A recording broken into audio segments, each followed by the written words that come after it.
네, 성도 여러분 안녕하세요. 오늘 1월 11일 새벽 예배를 시작하도록 하겠습니다. 우리 다 같이 사도신경으로 먼저 신앙 고백 드리겠습니다. 전능하사 천지를 만드신 하나님 아버지를 내가 믿사오며 그 외아들 우리 주 예수 그리스도를 믿사오니 이는 성령으로 잉태하사 동정녀 마리아에게 나시고 본디오 빌라도에게 고난을 받으사 십자가에 못 박혀 죽으시고 장사한 지 사흘 만에 죽은 자 가운데서 다시 살아나시며 하늘에 우르사 전능하신 하나님 우편에 앉아 계시다가 저리로서 산 자와 죽은 자를 심판하러 오시리라. 성령을 믿사오며 거룩한 공회와 성도가 서로 교통하는 것과 죄를 사하여 주시는 것과 몸이 다시 사는 것과 영원히 사는 것을 믿사옵나이다. 아멘. 네, 오늘은 우리가 계속해서 요한 1서를 보겠는데요. 2장 28절에서 3장 3절까지 살펴보도록 하겠습니다. 네, 요한 1서 2장 28절에서부터 3장 3절까지 제가 봉독해 드리겠습니다. 자녀들아 이제 그의 안에 거하라. 이는 주께서 나타나신 바 되면 그가 강림하실 때에 우리로 담대함을 얻어 그 앞에서 부끄럽지 않게 하려 함이라. 너희가 그를 의로우신 줄 알면 의를 행하는 자마다 그에게서 난 줄 알리라. 보라, 아버지께서 어떠한 사랑을 우리에게 베푸사 하나님의 자녀라 일컬음을 받게 하셨는가. 우리가 그러하도다. 그러므로 세상이 우리를 알지 못함은 그를 알지 못함이라. 사랑하는 자들아, 우리가 지금은 하나님의 자녀라. 장래에 어떻게 될는지 아직 나타나지 아니하였으나 그가 나타나시면 우리가 그와 같을 줄을 아는 것은 그의 참모습 그대로 볼 것이기 때문이니 주를 향하여 이 소망을 가진 자마다 그의 깨끗하심과 같이 자기를 깨끗하게 하느니라. 아멘. 우리가 이제 3장이라고 하는 새로운 단락에 이제 들어가는 가운데 있는데 3장부터 대략 5장 초반부까지는 이제 사도 요한이 주제를 바꿉니다. 하나님의 자녀답게 살라. 오늘 제가 이제 제목을 그렇게 잡았는데요. 오늘 본문에서도 보면은 29절에도 보면은 그에게서 난 줄 알리라. 하반절에 그런 말씀이 있고요. 또 3장 1절에도 보면은 보라, 아버지께서 어떠한 사랑을 우리에게 베푸셨는가. 하나님의 자녀라 일컬음을 받게 하셨는가. 뭐 그런 말씀이 있고요. 2절에도 보면은 3장 2절입니다. 우리가 지금 하나님의 자녀라. 뭐 이와 같은 말씀들이 계속해서 반복해서 지금 등장하고 있는 것을 볼 수 있습니다. 그러니까 사실상 1장부터 2장 대략 27절까지는 하나님과의 거룩한 사귐을 살아가는 빛된 자녀의 역할을 네 가지로 이제 설명한 바가 있었죠. 첫 번째는 죄를 떨쳐버림, 두 번째는 말씀의 순종함, 세 번째는 세속에 물들지 않음, 네 번째는 믿음을 지킴. 이와 같은 태도가 있을 때 주님과의 교제 가운데 살아가는 빛된 자녀의 역할을 온전히 감당하는 것이다. 이제 그렇게 얘기했는데 오늘은 조금 더 이제 단순한 교제와 관련성이 어느 정도의 관련성인가 하는 점에서 깊이 들어가고 있죠. 결국 하나님의 자녀라고 하는 존재 의식을 가져야 된다. 그런 얘기를 지금 하고 있다고 하는 것입니다. 그래서 계속해서 보면은 28절에도 자녀들아 이렇게 말하면서 이제 그의 안에 거하라. 그러면서 그의 안에 거하는 삶. 그리고 29절에는 그의 의로우신 줄 알면 의를 행하라. 의로운 삶. 뭐 이런 얘기를 계속해서 하면서 그와 같은 거룩하고 복된 믿음의 삶의 근거가 어딨냐. 이걸 얘기할 때 결국은 신자의 거룩한 신분에서부터 이와 같은 거룩한 삶을 유추하고 있다는 것입니다. 1절, 2절도 계속해서 보면은 신자의 삶의 특성은 그가 처한 어떤 상황이나 어떤 배경, 그가 가지고 있는 사회적인 지위, 그가 가지고 있는 어떤 인격적 특성에서부터 시작되는 것이 아니라 본인이 도대체 누구인가? 오늘 본문에 따르면은 하나님의 자녀라는 거죠. 하나님의 자녀라고 하는 독특한 신분에서부터 시작해서 결국 거룩한 삶은 시작되고 이루어진다. 오늘 그렇게 이야기를 이제 하는 것입니다. 이 점에서 볼 때 우리가 결코 성도의 삶이라는 것은, 성도의 빛된 거룩한 삶이라는 것은 결코 어떤 상황이나 감정의 지배를 받지 않는 것. 오히려 내가 누구냐고 하는 자기 인식, 정체성에 대한 깊은 인식에서부터 시작되는 그와 같은 존재라 하는 점을 지금 요한은 우리들에게 계속해서 이야기를 하고 있습니다. 그래서 1절, 2절을 보면 이렇게 되어 있죠. 보라 이렇게 되어 있습니다.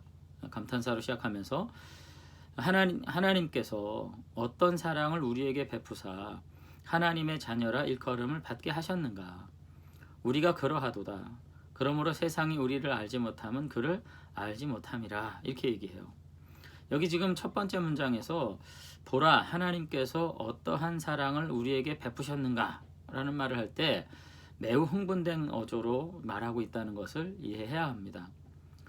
사도 바울도 사실 딱 한 번 이렇게 흥분된 어조로 이야기한 적이 있어요. 갈라디아서 6장 11절에 보면은 성도의 삶에 대한 깊은 이 권면을 하다가 이렇게 말합니다. 내 손으로 이렇게 큰 글자로 쓴 것을 보라. 이렇게 얘기하면서 단지 어떤 강요된 교훈이 아니라 내 감정이 이처럼 뜨겁게 너희를 향해서 권면하고자 하는 이와 같은 상태에 있다는 걸 표현하거든요. 근데 요한도 오늘 지금 그러고 있어요. 우리가 사도 요한이 다른 저술이 이제 요한복음이잖아요. 그러니까 요한복음도 보면은 3장 16절에 우리가 너무나도 잘 아는 말씀이 있습니다. 거기 이렇게 돼 있어요. 하나님이 세상을 이처럼 사랑하사 독생자를 주셨으니 뭐 이렇게 얘기하거든요. 거기도 이처럼 사랑하사 뭐 이러면서 얘기하지만 그 고백보다도 오늘의 본문이 훨씬 더 강력한 표현을 쓰고 있다는 점을 알 수 있습니다. 그러니까 지금 사도 요한은 뭐라고 말하냐면 우리가 지금 하나님의 자녀라고 하는 그 독특한 신분이 주는 그 거룩함, 그 감격이 지금 이 글을 쓰는 사도 요한의 마음속에 깊이 있어요. 2절에도 보면은 사랑하는 자들아 우리가 지금은 하나님의 자녀라 이렇게 얘기하고 있거든요. 이런 점에서 저는 우리가 이 땅을 살면서 우리의 마음속에 부여된 어떠한 거룩한 동기, 어떤 정의로운 동기, 그리고 어떤 신실한 결단을 향한 우리 모든 동기들이 사실은 우리의 환경이나 처지, 우리가 사회적인 지위, 가지고 있는 어떤 소유된 어떤 소속한 어떤 것에서부터 나오는 것이 아니라 내가 하나님의 자녀라고 하는 그 독특한 정체성에서부터 시작돼야 된다. 그런 말씀을 드리고 싶습니다. 여러분, 내 삶에 있어서 가장 내게 긍지가 되고 나를 위로하고 나를 기쁘게 하는 그 어떤 포지션이 있다 한번 보겠어요. 그는 목사도 아니고요. 그건 성도입니다. 하나님의 자녀됨. 오늘 우리가 그 한 가지를 인해 가지고 우리가 다시 믿음 안에서 하나님의 거룩한 자녀로서 살아가기에 충분한 후원과 지지 그리고 인도하심을 받는 그와 같은 존재라고 하는 것 우리가 생각할 수 있었으면 좋겠습니다. 근데 이제 2절 하반절에 보면 이제 이런 정직한 표현도 있어요. 2절에 보면은 사랑하는 자들아 우리가 지금은 하나님의 자녀라 그러면서 지금이란 말과 장래라고 하는 말을 번갈아 씁니다. 거기 보면 이렇게 돼 있죠. 장래에 어떻게 될지는 아직 나타나지 아니하였으나 그가 나타나시면 우리가 그와 같을 줄을 아는 것은 그의 참모습을 그대로 볼 것이기 때문이다. 이렇게 얘기합니다. 아까 감격했어요.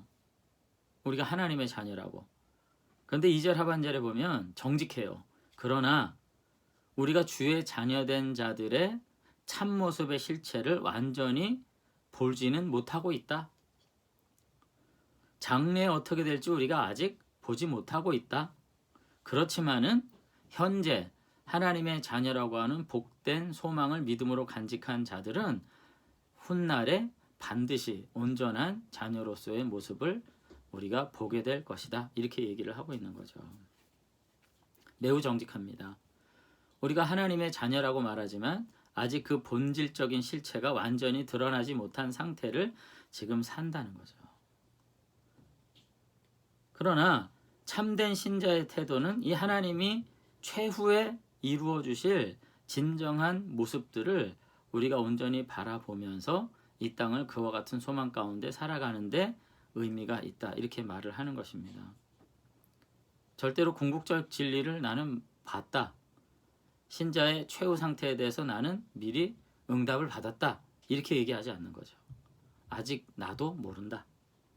그러나 하나님의 자녀로서의 소망을 갖고 지금 빛된 자녀의 모습을 우리가 산다. 이렇게 얘기하는 거예요.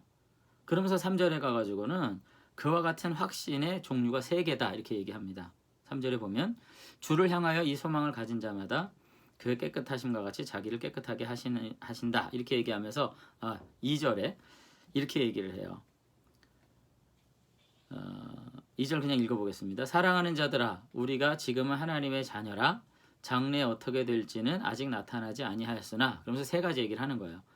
그가 나타내시면 우리가 그와 같을 줄을 아는 것은 그의 참모습 그대로 볼 것이기 때문이다. 그러면서 얘기하는데 이거 정리를 하면 이거예요. 첫 번째, 하나님께서 반드시 나타내실 것이다. 두 번째, 우리는 주님과 같은 변화된 모습으로 우리의 자아 가운데 회복된 실체를 볼 거다. 세 번째는 우리가 반드시 주님과 같은 모습으로 변화될 것이다. 이렇게 얘기하는 거죠. 네, 놀라운 확신입니다. 요한은 종말에 이루어질 일들에 대해서 사도 바울도 얘기하고요. 서신서나 요한계시록이나 그런 거 많아요. 그런데 그 종말에 있어질 체험마저도 하나님과 우리 사이에서 일어날 어떤 인격적인 사건으로서 언급하고 있어요. 그때 무슨 천지개벽한 세상이 온다. 그때 하나님께서 주시는 그 복된 날들이 온다. 이렇게 얘기하기보다는 우리는 그때 우리의 참된 모습을 볼 텐데 우리는 그 변화된 실체는 예수 그리스도를 닮은 거룩한 성품일 것이다. 이 소망을 가져야 된다. 그러니까 아까 말한 3절이 이 소망을 가졌기 때문에 이 땅에서의 지상생의 삶은 주님의 깨끗하심과 같이 자기를 깨끗하게 하는 삶을 사는 것이 옳다. 지금 그렇게 얘기를 한다는 거죠. 저는 이 점을 정말 놀랍게 우리가 받아들일 수 있으면 좋겠습니다. 우리의 관심은 너무나도요 본질에서 멀어져 있어요. 나를 사랑하는 것 같지만 사랑하지 않는 것입니다. 내가 무엇을 소유했는가, 어떤 지위에 이르렀는가, 내가 무엇을 먹고 마시는가, 내가 사람들에게 어떻게 존경을 받는가, 이거 본질적으로 나가 아니에요. 정말 중요한 것은 내가 누구와 어떠한 방법으로 어떠한 가치를 추구하고 사는 거가 나의 존재의 가장 중요한 가치입니다. 근데 요한은요 빛된 모습으로 살라고 주님과 더불어 교제하면서 살라고. 근데 왜 그렇게 해야 되냐고. 그것은 하나님의 자녀이기 때문에 그렇다고. 근데 그 하나님의 자녀로서 영광스러운 모습을 지금 우리는 보지 못했기 때문에 아직 우리가 어떻다고 말할 수는 없지만 반드시 주님께서 우리를 어떻게 나타내 주실 것인데 우리의 모습 안에서 주님을 닮은 거룩한 형상을 반드시 보게 될 거라고. 그렇게 이야기를 하는 거죠. 그게 종말의 기대라고 그 얘기를 하고 있는 거죠. 그리고서는 이러한 확신을 가진 자마다 3절에 그의 깨끗하심과 같이 자기를 깨끗하게 하느니라 이렇게 얘기합니다. 그러니까 이와 같은 거룩한 삶의 동기는 장래에 우리가 주님을 닮은 거룩한 모습으로 보여짐으로써 정말 하나님의 자녀인 것을 확인하게 되겠다는 소망이고요. 그리고 그와 같은 소망을 가지고 사는 사람들의 모델은 누구예요? 예수 그리스도십니다. 주님께서 정결한 삶을 살아간 것, 그것이야말로 진정한 모델이라고 말하면서 그분과 같이 정결한 삶을 살게 될 것이라고 이야기를 하고 있다는 거죠. 그래서 오늘 요한일서의 2번째 단락을 우리가 다시금 시작하면서 우리가 다시 한번 깊이 내가 누구를 닮은 사람인가, 내가 누구의 자녀인가, 그리고 이 땅에서 나는 누구를 닮아가는 삶을 살아야 되는가 다시 한번 깊이 생각하실 수 있게 되길 바랍니다. 우리는 하나님의 자녀고요. 비록 지금은 얼그러진 형상 가운데 있지만 주님이 오시는 그날에 참모습을 온전히 회복해 주실 줄로 믿습니다. 그렇기 때문에 그 소망을 가지고 이 땅에서 더욱 주님을 닮아 주님의 정결하심을 따라 빛된 자녀의 모습으로 살아가는 그런 복된 삶을 살아가게 될 때 우리는 이 생에서 가장 행복하고 가장 아름다운 삶은 성도로서 우리가 살아갈 수 있게 될 줄로 믿습니다. 이 한 주간 다시금 시작하면서 우리가 다시 한번 내가 누군가, 하나님의 자녀로서 내가 어떻게 살아야 되는가, 그 장래의 진정 복된 소망은 무엇인가, 우리가 다시 한번 생각하면서 우리가 이 땅에서 주의 자녀다운 삶을 살고 그 복스러운 소망 가운데 다시금 주님을 만나 뵐 수 있는 참 하나님의 자녀들이 다 되시기를 주의 이름으로 축원합니다. 한번 기도하겠습니다. 하나님 아버지, 다시금 새 주일을 또 시작하면서 우리들 마음 가운데 하나님의 자녀로서 부름받아서 이 땅에서 주님을 닮은 정결한 삶을 살아가도록 부름받은 것 인해서 감사할 수 있게 되기를 원합니다. 아버지 하나님, 무슨 일이 있을 때마다 다시금 감정과 내게 주어진 환경 가운데서 방황하는 삶을 반복하지 말게 도와주시고, 늘 고난이 있을 때마다, 고통이 있을 때마다, 나에게 대적하는 어려움들이 있을 때마다 내가 하나님의 자녀라고 하는 거룩한 부르심과 소명 가운데 다시 한번 나 자신을 생각함으로써 모든 악과 싸워 승리하는 믿음의 사람들이 다 되도록 축복해 주시옵소서. 그래서 우리 모든 교우들 이 한 주간도 그 믿음 안에서 내 나됨을 인해서 하나님의 거룩한 자녀됨을 인해서 기뻐하는 가운데 선한 일에 힘쓰며 믿음으로 승리하는 주의 백성들이 다 될 수 있도록 축복해 주시옵소서. 주님께서 온전히 함께해 주실 줄로 믿사옵고 예수님 이름으로 기도드리옵나이다. 아멘. 우리 다 같이 주님 가르치신 기도로 예배 마치겠습니다. 하늘에 계신 우리 아버지여, 이름이 거룩히 여김을 받으시오며 나라의 임하옵시며 뜻이 하늘에서 이루어진 것 같이 땅에서도 이루어지이다. 오늘날 우리에게 일용할 양식을 주옵시고 우리가 우리에게 죄 지은 자를 사하여 준 것 같이 우리의 죄를 사하여 주옵시고 우리를 시험에 들게 하지 마옵시고 다만 악에서 구하옵소서. 대개 나라와 권세와 영광이 아버지께 영원히 있사옵나이다. 아멘.